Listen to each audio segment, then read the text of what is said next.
All right, welcome into Mississippi State Postgame Live here on the Voice of College Football Network. I go back and forth between saying Postgame Live and Live Postgame. I guess the graphic says Postgame Live, but and it makes sense because it's the Mississippi State Postgame and we're going live. But the show is Mississippi State Live, and this is the postgame edition of that. So could we not call it Mississippi State Live Postgame? That's obviously the most important topic for tonight. That's all we're going to talk about on the show is the name of the show. That's all that matters tonight.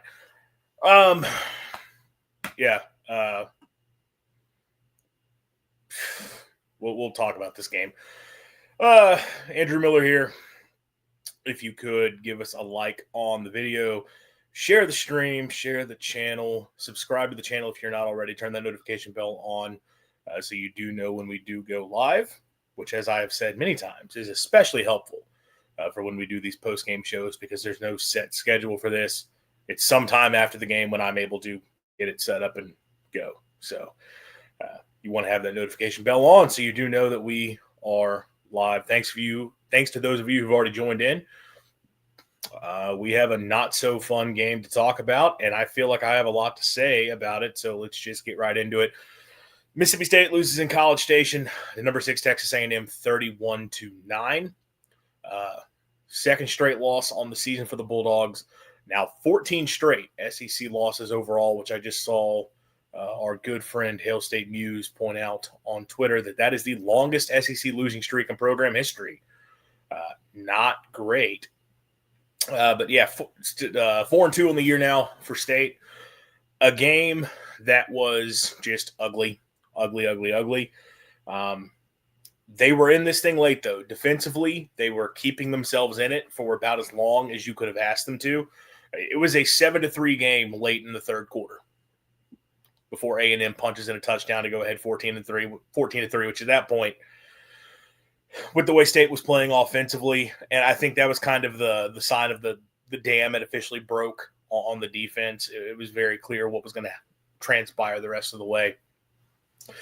But, yeah, a game where State's defense comes out and I think plays really hard and gives the Bulldogs a chance for as long as you could have asked for against a really talented Texas A&M offense.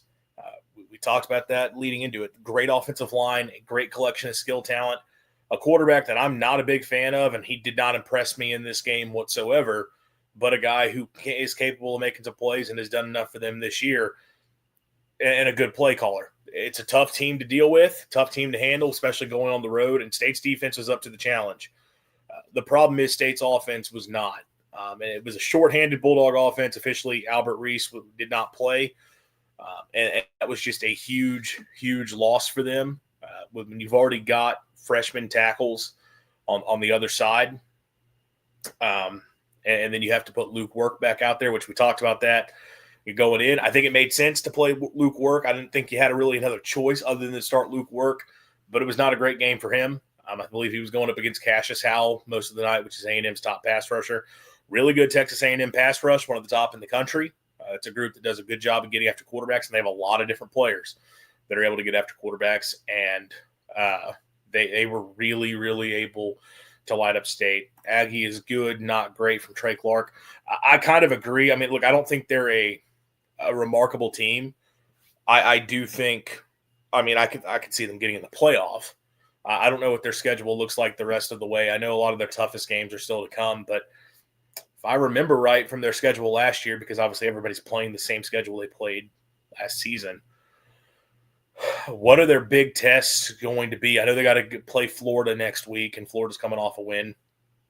They'll have Texas later in the year, obviously, but Texas is not great. LSU hasn't looked all that good. Now, I know this is a Mississippi State show, but what does A&M have the rest of the way? Do they have a single game? Their toughest game by far, based on what we've seen to this point, is going to be at Missouri. So I think that'll be really tough. But Florida, at Arkansas, at LSU, at Mizzou, South Carolina, Samford, at Texas.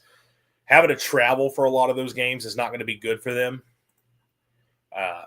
But they could easily win most of those and be a playoff team.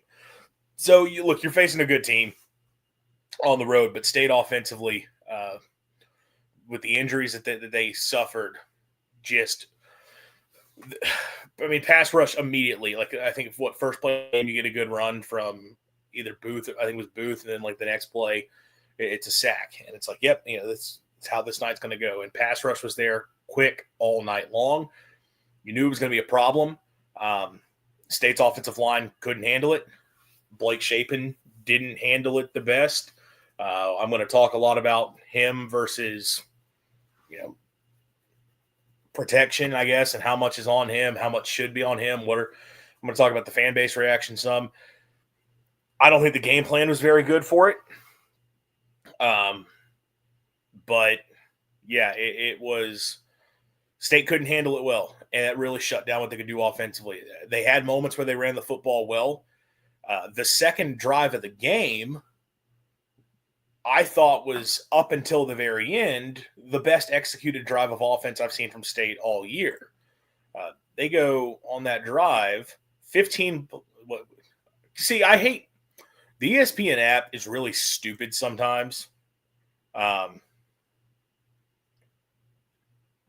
It's not the ESPN app. It's the ESPN website. It's very dumb at times over telling you what actually happened. Oh, my God. Okay, well, whatever. State's second drive of the game. They run a bunch of plays.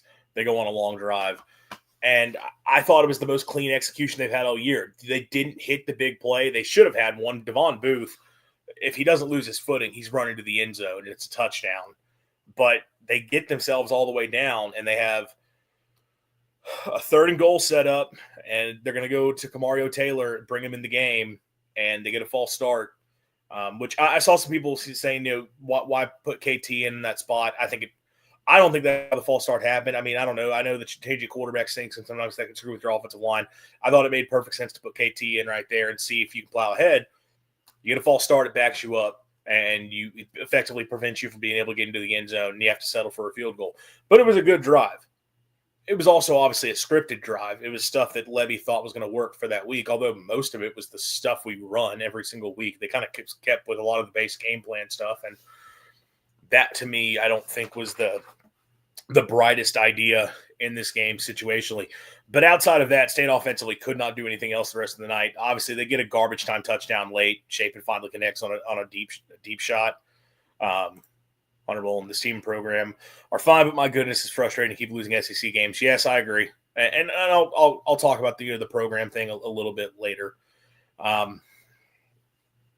He hits the deep shot to Thompson, in the 4th quarter to get a garbage time touchdown. That doesn't change anything. It was an ugly day for the offense, and it all starts like they could not handle it up front. They had moments of running the football well on the day. 31 carries for 77 yards, but so much of that is lost because Shapen 7 for -36. Bothwell, 14 carries for 60 yards, 8 carries for 59 for Booth. I thought Booth played an outstanding game. Obviously, the last few weeks it's kind of been a bit up and down with him. Kind of question, what's his role?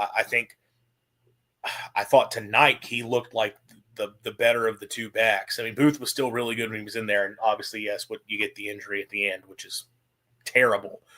But I thought this is the best Booth had looked all year. And I thought he had some really nice runs. And clearly they're going to need more of that going forward from him. If what we're expecting with Bothwell ends up being the case. And I don't know anything. I'm just reading, not even reading between the lines. I'm doing the same thing each and every one of you are doing. You see the injury, and you see the fact they get the card out, and it's like, that's not good. So, those guys had their moments running the football well, and it was something that there was a lot of frustrations over Levy not sticking with it. I both agree and disagree, or I don't even know if I fully disagree. It's like I get it. I also get why at times they were looking to try to pull up and hit a shot. I also understand there are situations where they would try to run on a first down, and they, A&M would stuff a few of them, and it's like, well, now you're in 2nd and long. How are you going to get yourself back? And some of it was a down and distance type thing, but I also understand the perspective of saying with how poorly things are going offensively, why not just try and run it a little bit more? I get that. And I think leaning on those guys more when you had some success would have made a lot of sense, because the passing game simply was not there in this game because you couldn't protect it. And, on the day, what Shapen goes 15 of 20 for 142 yards, one touchdown, one pick. The interception, they try to take a shot. Again, this one, like, they get a good run. They line up to take a shot downfield, and the pass rush gets there, and the ball gets knocked as he goes to let it go, and it flutters up in the air and it gets picked off. They did the breakdown on SEC Network, coming out of the commercial break, that Brennan Thompson's got a step there, and if Shapen's able to get that pass off, it might be a touchdown. But instead, the pass rush is able to get there, and they ends up getting picked off. I don't want to do the Shapen thing just this second already, but like, there was a lot of, he needs to step up there, and that's on Shapen. He's stepping up into that throw. I don't know what people were wanting in that moment. And it's also it's a shot supposed to go downfield that is, but like, we'll get there in a sec. Oh, I mean, look, they couldn't block up front, and I said we'll get there in a sec. We'll get there now, because it's this discussion of the offense in this game. The first drive of the game, Shapen gets sacked twice. And immediately I go on Twitter, and the first things, like, I right away see 3 tweets, boom, boom, boom, like, about talking about Shapen holding on to the ball. Oh, he holds on the ball too long. Just can't feel pass rush. When the first time he gets sacked, they completely blow protection, and they let a free rusher come right up the middle. Technically, running back, I think, is supposed to pick that up, but he just kind of whiffs. It was still a blown protection. It's not that the running back was supposed to pick it up. It was a blown protection, but the running back was there to have a chance and wasn't able to get it. Immediate pressure. There's nothing you can do when it's like A-gap pressure right on you right away. There was no time. Then there's the sack a couple plays later, where he has a little bit of time, but he's on his first read. And then by the time he gets off his first read looking downfield, which my issue here is more with the play call than with Shapen or even the O-line, for that matter, the pocket is collapsed around him and he gets sacked. I don't know what he's supposed to do there. Now, my issue is that was a 3rd and long, and I don't get even trying to go for it there. This is going to get into the game planning thing. I don't know what the point is of even attempting trying to set up a 3rd and long in this game, knowing what your offensive line situation is. Like, I much rather would have just said, throw a screen, do something, get the ball out quick, try to advance the ball, or run a draw, something. And, don't risk losing more yardage here. Even on the opening drive of the game, I get it. You're wanting to – that's so important. You also don't want to take the negative play that early in the game. But immediately people are like, he's got to get rid of the football. And it's like, he doesn't have time to get rid of the football in that situation. Now, there was a sack he took later in the game that even I said I wouldn't defend him on. SEC Network broke it down. It was still terrible pass protection. They did a terrible job of passing off a stunt from the D-line, and they let a guy run free. And Shapen's having to scramble for his life, and he gets dragged down because he's just not going to outrun the defense there. That is one, I think, situationally, because that was the end of the first half, like less than 2 minutes to go. I think A&M had just scored, possibly. And you're trying to go down and get points before the end of the half. I felt that one he has time to just throw it away. I also was wondering if there's, I don't remember where the running back was in relation, if it was a case where you could just fire it at his feet and it's an incompletion, but it is what it is. I don't know. That's one I think he had time, though. You get that one in the stands. But I also understand the thing of when you're under pressure and under constant duress, it changes how you're going to try to operate in the pocket, and it messes with you. Would you like a 6-year quarterback to handle that stuff better? Yes, but you also have to know that's not Shapen's strength. I'm not – and all this, where I'm going to defend Shapen a lot here, I'm not going to for 1 second tell you that the guy manages a pocket well. That is a problem for him. But you still have to understand, like, that's part of it, so don't put him in those positions to struggle. And I'm trying to think of where I want to go with this first. From a game planning standpoint, I don't understand the game plan Levy had when it came to State's passing attack in this game, because everything is looking vertical down the field. Everything is trying to push the ball downfield. I know that's this offense. Believe me, I know how this offense is supposed to look, supposed to work, all that. I get what they want to run and how they try to run it. You are on the road facing an outstanding pass rush with backup tackles on both sides of the line of scrimmage.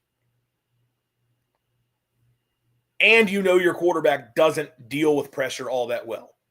Why are you trying to run concepts almost exclusively that are going to take time to develop? And it's not even just the stuff that they throw shots downfield. Like, they throw the comeback routes or the curl routes all the time. But still, they're having to push downfield and come back for it.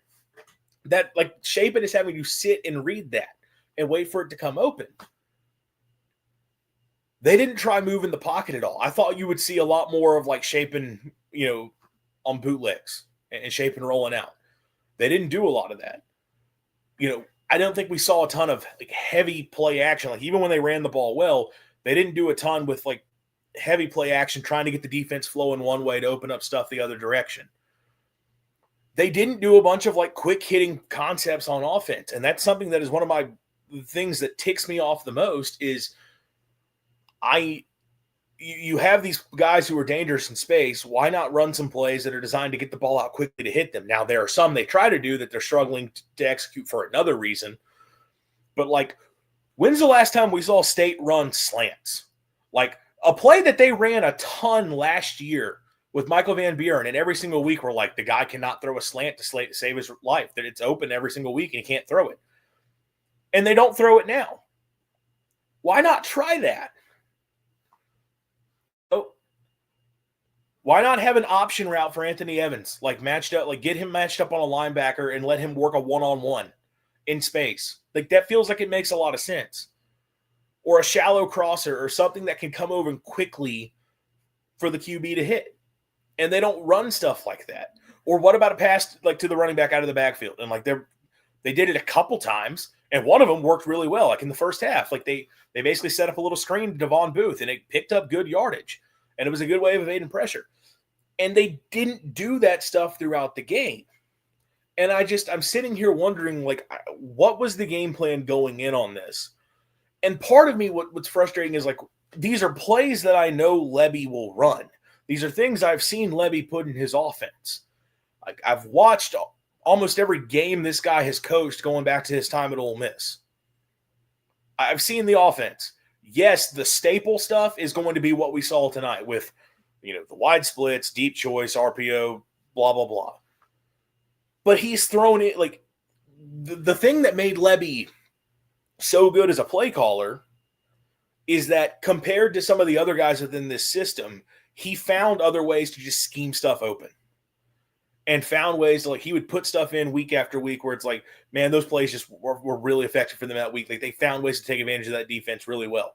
And I feel like they're not doing that this year, even when they're in situations where they need to be able to. And this is a coaching staff and a coaching tree that preaches the idea of, like, hey, man, you got to be able to figure it out week by week. Like, they love to get up, because I've watched coaching clinics that these guys do. And Levy's done it. And they love to get up and talk about when they were at Baylor in 2015 and they're in the Russell Athletic Bowl against North Carolina on, like, all their quarterbacks were hurt, top receiver down, multiple offensive linemen down, I think multiple running backs down. And they basically ran a wildcat offense the entire game and put like 700 yards on UNC and won the game for a 10th win. And they love to talk about how, like, awesome it was that, like, they just found a way to go out and throw together an offense for that game to be successful. I don't feel like we're seeing that. And I get that's a bowl game. You have longer time to prep for it. It's different. But I know for a fact Levy will put stuff in week after week because they do that week after week. You can watch those teams over the years, and they don't run this yet. They run the base stuff every week, but there's plays that'll show up one week that you never see the rest of the year, and they'll do that constantly. And I feel like we're just not getting a lot of that.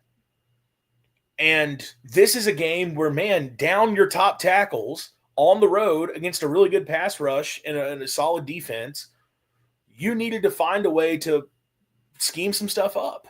And they're just not doing it. And that's what's kind of baffling to me is like, yeah, the offensive line is bad. Yeah, Shapen probably needs to handle pressure a little bit better. But you as the coach know these things, and I feel like you didn't put in a game plan to take advantage of that. And some of that is literally as simple as the run of the football thing. And if for those of y'all who have followed me long enough to know me as, an air raid guy, I'm normally the last one to talk about just running the ball just for the sake of running the ball. But there are times where it's like, okay, that's working well. You do have numbers to hand the football off. It's not like I'm looking at it and it's like, well, you're trying to run and do a loaded box. Why not run it? Why not take some of the RPO out of it? Because that's the other thing. Is like some of the rate of run versus pass does come down to Shapen. He makes the decision on an RPO. Hey, I've got this call. Levy has the ability to call a play and say, this is not an RPO. This is straight handoff. And I know, but I've seen them do it. I've seen them run plays where there is no RPO. It is literally just a handoff. So there were other things you could have done to try to generate offense in this game, and I just feel like they didn't do it. Darnell, Levy didn't prepare for this game like he should have. My bet is all of his energy went into Tennessee. It's possible, but even against Tennessee, like I still – obviously the offense had its moments in that game, but I still look back and like there's things they did offensively, and I'm just – I have not seen the – I'm annoyed because I've not seen the creativity with Levy this year that I feel like I saw watching him at Ole Miss, watching him at Oklahoma. Yes, you'll see a call here or there. I'm not saying that they never run a play that's interesting or works well. And like, yeah, they've done the direct snap thing now a couple weeks in a row. That's worked well. They found a few things here or there with some formation, some motions. But I feel like watching Levy over the last couple of years, you just see a lot more going into the offense from a unique standpoint. How much of that goes from him being a head coach now? I don't know. Like, has that changed it? Is it possible? It's a lot. I mean, it's a lot different being an OC versus being a guy, running the offense. Is that possible? I don't know. Could it be that it's a case of like personnel and just thinking like these guys need to ultimately run these things? That was always a thing with Leach. And again, like y'all know me as like a Leach defender, and like with Leach, I knew with Leach for me a lot of times it was just a case of like, man, I know that's what the guy's going to do. He's going to run his offense the way he wants to run it, whether it's working or not. And I was always just like, all right, this guy's been super successful doing this his entire career, and it's gotten proven results. I'll just trust the process on that, and we'll be along for the ride. And ultimately, more often than not, it worked out for Leach. Levy's a guy who has shown throughout his career the willingness to just put stuff in and try stuff and change things up and throw in different wrinkles. And it's like, now all of a sudden it's like, well, we seem to be running the same few things over and over and over again. And they're not having the type of effectiveness that you would like to see. That's what's baffling to me. And I feel like this is a game where you needed to put some different stuff in, and they just really didn't do that. And if it's a case of your guys can't handle it, well, then you've got other issues and you'll have to figure something else out. I don't know. Now, I mean, back on the Shapen versus O-line thing, some of y'all have got to take a step back with the Shapen stuff online. I understand the guy is not perfect. I understand the guy has got flaws in his game. But, and I was alluding to this earlier, like every time he gets sacked, every time there's a negative play, immediately, like all of you are just at this point, not all of you, I'm just speaking generally. It's like I go online and it's just KT, put in KT. That's got to fix it. And it's like some of y'all are so hell-bent that the solution for this offense is to put Kamario Taylor in there, that if anything goes wrong on offense, it's Blake Shapen's fault. And it's just like you need to be able to have nuance and like watch play-by-play and understand that like, okay, there's certain issues that are happening that are completely out of his control. Like some of this pass protection stuff, I don't know what he's supposed to do. I really don't know where he's supposed to go with the ball. And no, putting in a dual threat's not immediately going to fix it. That's the other thing. People talk about, well, at least I keep wanting to say Keaton Thompson. My God, going back which you want to talk about wanting to bench quarterbacks. That was a whole thing. Bench Nick Fitzgerald for Keaton Thompson. It's the same story every single year with Mississippi State fans. But with Kamario Taylor, like, yes, he's a dual threat quarterback. Yes, there's times he would be able to evade pressure that Shapen's not. When we're talking about a pressure is immediately on you or the pocket is getting collapsed, I don't care who you have back there. He's not escaping that. Like that, those are still going to be sacks. Like, are you fully convinced he's going to get the ball out quicker? Well, if nothing's open, where's he throwing the football? Because that's the other thing. You have to have an answer of where to go with the ball. And like something I think a lot about is the idea of, how much are sacks on quarterbacks versus offensive line? And like there's a line that gets used a lot recently, and it's more so an NFL discussion thing, but it's the idea of like, well, sacks are a quarterback stat. And the idea is that even if you have pass protection that struggles, if you are taking a whole bunch of sacks, if you're taking a normal number of sacks per game, chances are there's things your quarterback could be doing to alleviate that problem. From a pass protection standpoint and understanding where protection needs to be set and understanding where the pressure is going to be and adjusting those things, or from a audible standpoint, which I guess, that goes into pass protection too, but understanding like, hey, against this look, this is a play I need to get into, or I've got an answer versus this play. I know this guy's coming. The ball needs to go here.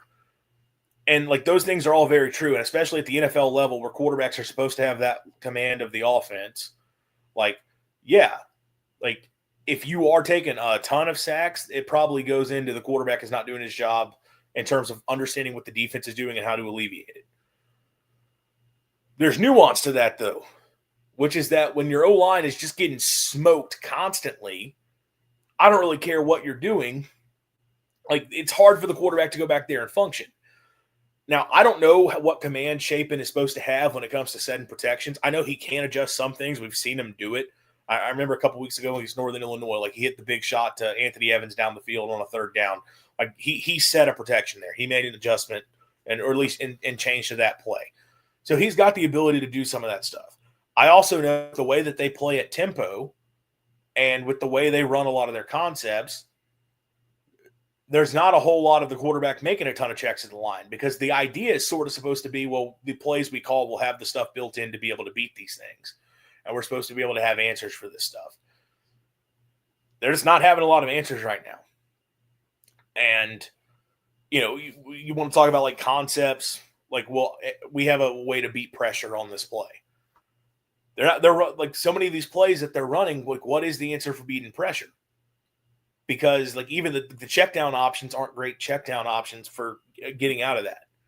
That goes back to like the game planning from a head coach standpoint is like, I don't get some of what Levy is calling given the situation. And I don't pretend to think that I can game plan better or that I know better. Like I get it. There's clearly sound thought and reason into everything they're doing that is far beyond what I will ever understand. I'm well aware of that. I'm just looking at this and saying, okay, these are common things and ideas that you would lean on in these situations. And these are things I've seen you do before. These are things I've seen people have success with. Why does it not apply here? And that's what I don't get. And that's where, for me, I have a hard time looking at the quarterback situation and being like, well, just change the quarterback's going to fix that. Now, the argument is, the quarterback run thing. And from Hunter, Chapin is fine. O-line is more of the issue. The lack of quarterback run is killing us. Could be wrong, but it would help. I don't disagree the quarterback run would help because I think some of the way the offense is having to function right now, they kind of have to have the run game just rolling to be able to keep things going, and not having a consistent run threat with the quarterback limits their effectiveness and being able to keep that run game just rolling because you don't have the run threat back there. Which is why I'm so shocked they don't feel like they have other answers built in. Now, part of what's limiting them, and I alluded to this earlier, when you start talking about trying to find answers for moving the football, finding easy solutions, finding things that alleviate pass rush, traditionally this is an offense where they do a ton with quick screens to the perimeter, swing passes, jet sweeps, stuff like that. Plays that are it's quick touches. We can get the ball to a skill player in space. And one, we get it away from the pass rush. We're getting the ball out of the hands of the quarterback quickly, so he's not having to think. He's not having to make a decision. He's not under duress. Ball goes to that guy now. They love to run stuff like that. That's a big part of what they want to be able to do. And it sets up a lot for the offense in terms of the plays you have that build off of it. And it also opens up the entire field of the offense. Like from a basic field geometry standpoint, the way this offense functions is you control the middle of the field with the run game. You control the short perimeter with those perimeter screens, with those quick throws, some of the RPO stuff, and then you hit them deep down the field outside the numbers with the vertical passing game. And like that's the field geometry with what you're trying to do within this offense. Well, the problem for them right now is that short perimeter stuff doesn't exist and can't function because they can't block it at all, because the guys on the edge cannot block. I think I talked about this after the Tennessee game. State's receivers and State's tight ends, if you ask them to block one-on-one against a DB, they suck at it. Like Anthony Evans, man, the dude can play. He's a dynamic playmaker, although, my God, that fumble was the most Mississippi State thing I've ever seen. He's been a really good player for Mississippi State this year. I don't know why State would ever throw a single screen that has Anthony Evans blocking again the rest of the year, because he every single time gets beat. They tried to throw one in this game to Aiden Williams, and he gets blown up for a loss because I think Texas A&M was kind of all over it regardless. I don't want to put it all on Ant, but if Ant's able to get his block at the point of attack, at least Williams is able to pick up a few yards there. Instead, it's a loss because he immediately, the guy he has across from him is able to get by him. And State's tight ends, it goes for that as well. State's gotten better run blocking with the tight ends. Like that part of the game, like that part of their game has improved. When it comes to like I'm in space and I have to block a guy one-on-one and he's trying to get to a ball carrier, they can't do it. And that takes an entire portion of the playbook and the stuff they want to do out of their hands. So you take that away, and then you think about, okay, well, so you still got the inside run game, or just, run game in general. It's not all inside. You have the vertical pass game. We've seen the vertical pass game be successful, but the problem there is your pass protection is god-awful, and you have to be able to hold up long enough for those routes to develop downfield. And they don't have time for that stuff to develop because the pass protection sucks. So, like, this offense is really struggling to function right now off of, like, the base stuff that they want to run, really all because of blocking. They are a bad blocking team. They're a bad blocking team up front on the offensive line when it comes to pass pro. They're bad blocking out on the edge when it comes to perimeter screens and stuff like that. Again, it greatly limits what they're able to do offensively. And that's where, if you're Levy, you've got to be able to find some other answers, which thank God you get a bye week to ideally figure some of those things out, because you're going to have to.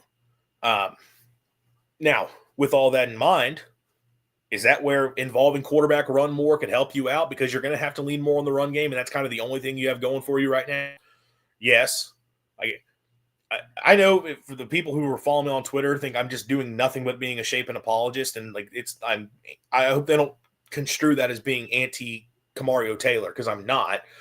I am not at all convinced starting Kamario Taylor and benching Shapen is what would fix this offense. I would agree playing KT and giving him more snaps. Like, the guy's too good of an athlete to not get him out on the field and find ways to utilize his skill set. And because of the struggle State has offensively, you need something that can give you a spark. You need the run game functioning more, and KT can bring you some of that. So, yes, I understand getting him in the game more and trying to use him in that way. I just don't know what more Shapen is really supposed to do. And again, I get this concept of like, well, he's a 6-year quarterback, it's on him. Or frankly, for some people, it's like, well, you're the quarterback, figure it out. That's not how they try to build this thing. They really don't. Like, supporting cast matters a whole lot. That's it. Within this offense, within a lot of college offenses, supporting cast matters a ton. And I just don't think the supporting cast is great around Shapen. And as special as Kamario Taylor can be and probably will be, I don't think putting him in the game is going to solve all of those issues. And it's gotten to extreme points, because let's talk about the Fluff Bothwell thing. You have multiple people who think Shapen is at fault for Fluff Bothwell getting hurt. It's a freak accident. We have begged and moaned for Shapen to throw checkdowns all year.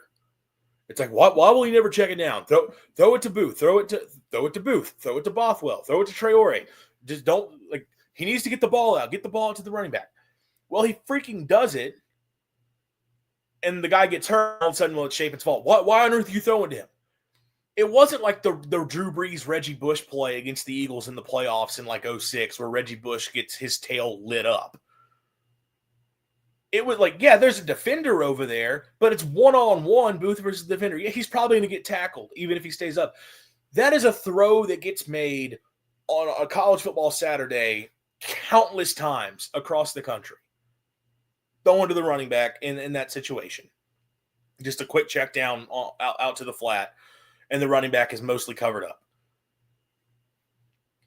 The injury is a freak injury. Like, it's not like he got rocked or anything, or it just happened. And I understand when people are pissed off and like in the moment of frustrations, like it boils over and people just start pointing out whatever. And that was a crushing moment. And people are already mad at Shapen in this game because they don't know what they're watching and they have their priorities wrong. But like, that's insane that he's getting blame for Bothwell getting hurt there. Blame Jeff Lebby for having him in the game. Like, Lebby's the one who decided, I'm going to keep my starters out there in a blowout because I want to continue running plays to see if those guys can get right instead of putting anybody else in. That's on Lebby for having him in the game. And I want to be very clear. I really don't want to say that's on Lebby because, like, again, it's a freak injury. And when you do have a freak injury, I hate doing the thing of, like, something that 99% of the time you're not going to have an issue, and the 1% of the time you do have the issue, it's like, well, the coach made a terrible decision. I don't really think Lebby made a terrible decision, but ultimately as a coach, the reason you pull guys late in the game when the game's out of reach is to avoid what happened. You can say that, like, generally you wouldn't have had a problem, but the 1% of the time does boil up. It's not on Blake Shapen for throwing the check down because, well, that's the only option I have here, whether he's covered or not. Like, I'm actually more mad coming out of this game with, like, some of the crap online and the meltdowns and the, like, people just losing. And I shouldn't get mad at what fans say, but I let it bother me than I am the game itself. Because, like, there is a big part of this game where you can just say, hey, man, Mississippi State's on the road against a good football team with multiple key injuries, especially on the offensive line. And it was a terrible matchup. And frankly, the offense was not going to be able to have much success tonight, and it didn't. And, like, leave it at that, move on, move forward. Unfortunately, it's gotten turned into more. And it's frustrating because of how good the defense played. And I'll talk about the defense here in a sec. We've been rambling on the offense because that's what the focus is going to be. Because of how well the defense played, you had a chance. You had every chance if you could have just gotten anything out of the offense. And it's frustrating to not see it. And believe me, I'm frustrated too with the offense because, as I talked about, I think there were things Lebby could have done better to better have his team in a position to be successful in this game from a game planning standpoint. Things that I just don't make a lot of sense to me. In the grand scheme of things, though, like, this game, how much does it really represent? I don't know. Now, assuming Bothwell's done, and, I know there's nothing official at this point. The quote looks to be from Lebby, in terms of, his status, don't really know. They immediately took him to get x-rays, so hopefully we'll have some sort of update here sooner than later. I don't know. Has anything else been said on that? That'd be really helpful. Sorry, I'm just checking Twitter here. Yeah, I don't know. Looks serious. Looks like something that's, when you get carted off like that, the way he was reacting on the field, the way he went down, I mean, odds are he's missing significant time. That's a massive blow to your run game. That is your toughest runner. That is the runner you've had that has most consistently made plays after contact. I thought Booth looked fantastic tonight, but Bothwell has been your best running back by far to this point of the season. And he's been the guy to make things happen when it's not blocked for him well up front. You don't have him, that is really tough for you going forward. And you're going to need Devon Booth to step up. You need Xavier Gaden to really contribute well. At this point, I think everybody assumes and kind of figures Johnny Daniels is going to redshirt, move on. So you don't really have an answer there. And I don't think you're fully ready to get Seth Davis back in the fold. So I don't know. I don't really know what your move is. Maybe Kamaru Taylor has to become a bigger part of things going forward, just for the run game to keep going. That's certainly possible. But that is a really tough blow to your offense because that's been your most consistent offensive player to this point. And a guy's done a lot for you even when you haven't been all that successful. If he's assuming he's done for the year, and it looks like he is, don't know officially, but we'll find out for sure. And I would think by tomorrow. That's tough, though. That's going to be really tough to deal with moving forward. I don't know. Offensively, it's a rough all-around night. The quarterback is not the problem. I understand Shapen is not perfect. I understand Shapen has his limitations, and people want more out of the QB position. But ultimately, you had an opportunity to put better pieces around him. And I think a lot of the frustration does come from the fact is, at what point can Mississippi State just have a consistently solid offense? Because we just never can. And it is getting old at this point. This consistently continues to be a problem where it's like this university can't play offense, at least not on the gridiron. That's going to be something that's frustrating when you've seen Lebby have the success he has everywhere else. And it felt like the pieces were there to be a lot better this year than they've been so far. But the issues they've had on the offensive line, it's just rough. Defensively, I mean, I don't really have a ton to say, even though it was good. If this is a game where if you didn't watch it and you just see, 31 points for A&M, 479 yards, ran for 299 at 5.5 carry, man, they lit up Mississippi State. No, I mean, State's defense did all you could ask. I think it was 178 yards of offense at halftime for the Aggies and 7 points. I know they had some big turnovers that limited their opportunities at big plays and hurt them. But that was a big thing we talked about coming into this is Texas A&M is a team that makes a lot of mistakes. They're going to commit a lot of penalties. If you're Mississippi State, you can't be the team to commit the penalties. You can't be the team to be turning the football over. State, I think it was -1 in turnovers. Penalty advantage. They were better than A&M, but you had costly penalties in key moments that came back to bite you.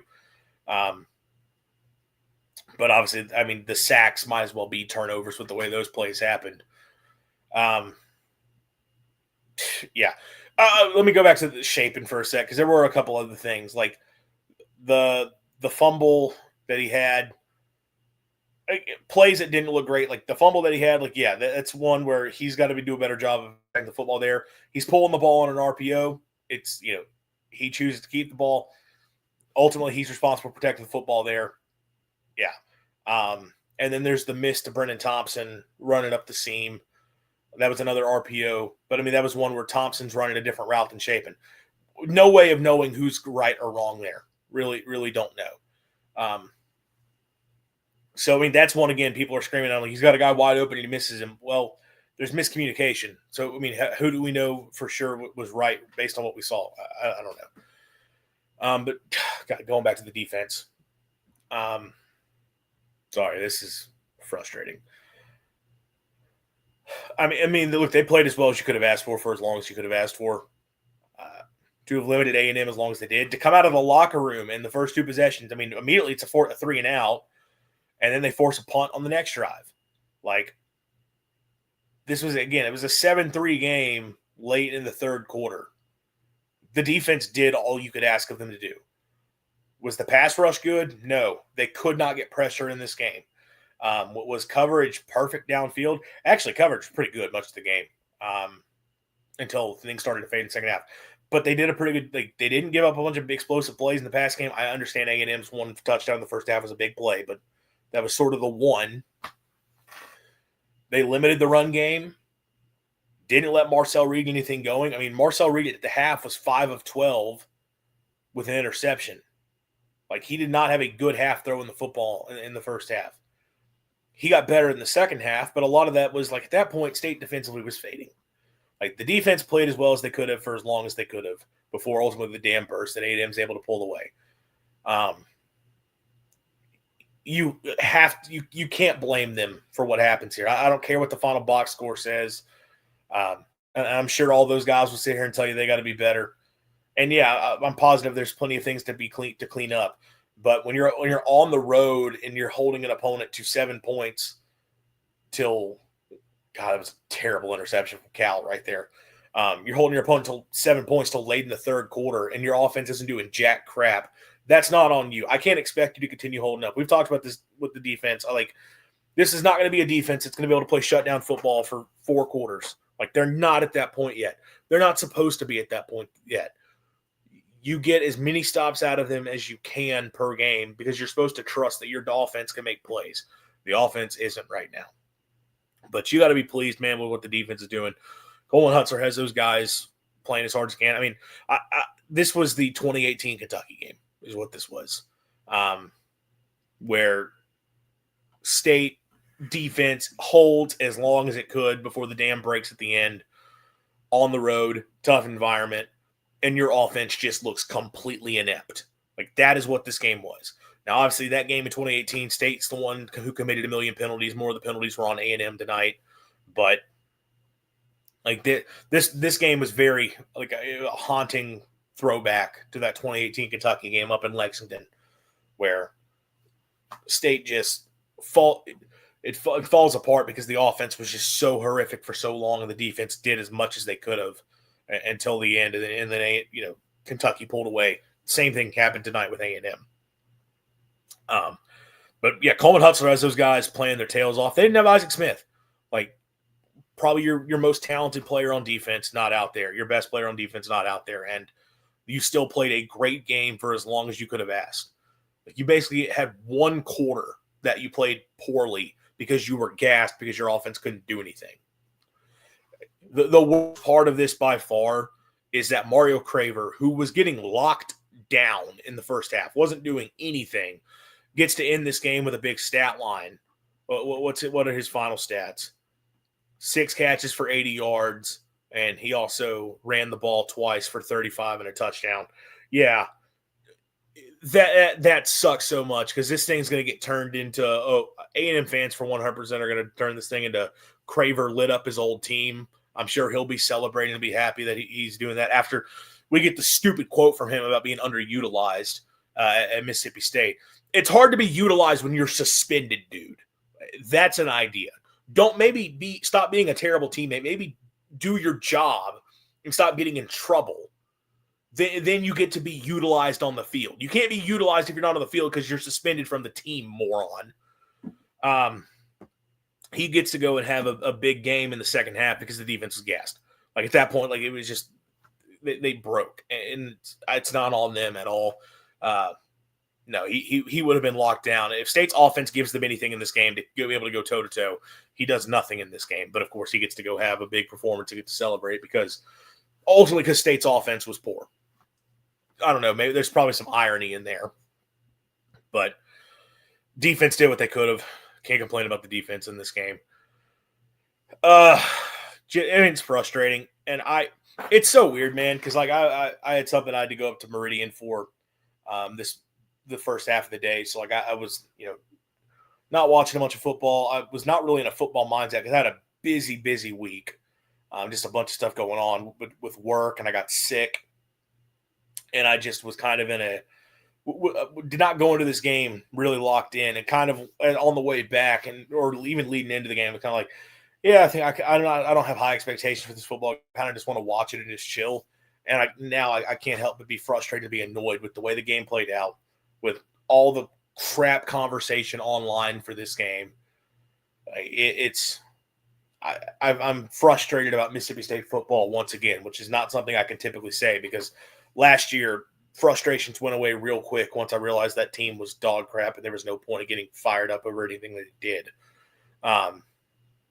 This is an annoying night, a tough night. Big picture, they're probably still fine. Look, I understand there's a few people freaking out like they may not win another game. There's some people quickly turning on Levy, and I know I did a lot of talking about not feeling confident in what Levy did tonight. That's not a big picture referendum on him. I haven't loved what I've seen from a play calling standpoint this year, but specifically in this game, it's one game. We'll see what it looks like moving forward. The defense is a whole lot better. The offense is still better than what they had a year ago. I mean, they had some really ugly games offensively last year. Like this game, because of from an injury standpoint, like I can't sit here and act like it was just like that this game was unusually bad compared to what they were a season ago. The offense to this point has been better. Now they're going to have to navigate forward without Fluff Bothwell, and you better hope you get Albert Reese back because, dear God, you need him. But I understand the schedule is really difficult the rest of the way. They have shown they went toe-to-toe with Tennessee. They could have won that football game. They were in this game. And if you were getting a little bit more out of your offense, you would have had a chance. I'm not saying they would have won the football game, but it would have been much, much closer at the very least if you're getting anything out of your offense. And maybe you have a chance in the fourth quarter if you're getting from the offense, or if you're healthy offensively. Maybe you have a chance in this thing going into the fourth quarter. Yeah, they got a tough schedule, but like they can find a couple of wins. And I know, you look up now and it's like, well, crap, Florida just got a win and that's going to be your next opponent. So are they going to have some momentum? I don't know. We'll see. That game's going to be tough regardless. I'll say this. Going on Florida's defense is good and Florida's pass rush is really good. So that's going to be tough. Like State's offensive line, but it's going to have to be better in the swamp. I still think this team can find a couple of wins to get to a bowl. That is a huge step forward from where they were a season ago. That outperforms the expectations that a lot of us had for this team going into the year. They need this bye week, though. This is a good reset moment. You have to get healed up as best as possible. And I think they need to reset some things. Like I think second half of the season, you got to start to reevaluate, okay, well, what are we doing offensively? And what are things we can do to better the offense moving forward, especially if you don't have Bothwell, because, not having him, that's really tough for you. And again, I don't know anything official on that. It's just it seems likely that you're going to be without him for a while, at the very least. Like you have to have better answers offensively the rest of the year. It can't be the same base vanilla stuff over and over again, because right now that's not working with the personnel that you have. You've got to be able to find some other answers, and if that means getting Camario more involved to be able to generate some quarterback run game stuff, then you're going to have to do that. But they got to take you, like this bye week could not have come at a better time. Really needed to be able to reset because, it's going to be like a crucial close. Like you were 4-0, you got to find a way to get to a bowl game. I know it's a tough schedule, but I think they can do it. But you got to really regroup this week. That'll do it for me tonight. As for this week, since State's on a bye, haven't fully finalized what we're going to do scheduling-wise. I don't think we're going to do 2 shows. We'll probably do 1 just to take a little bit of a break. I'm leaning towards doing just the later week show. There's some stuff going on Monday that I would like to be able to go do, as opposed to doing a month. Like I potentially got stuff Monday. Is the way to say that. I don't know for sure, but I'll talk to Christian, see what's going to work for him.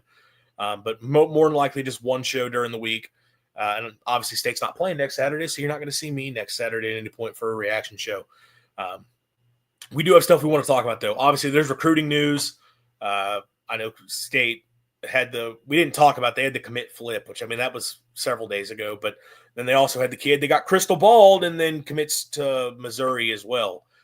So we do need to talk about some of that recruiting stuff with the team.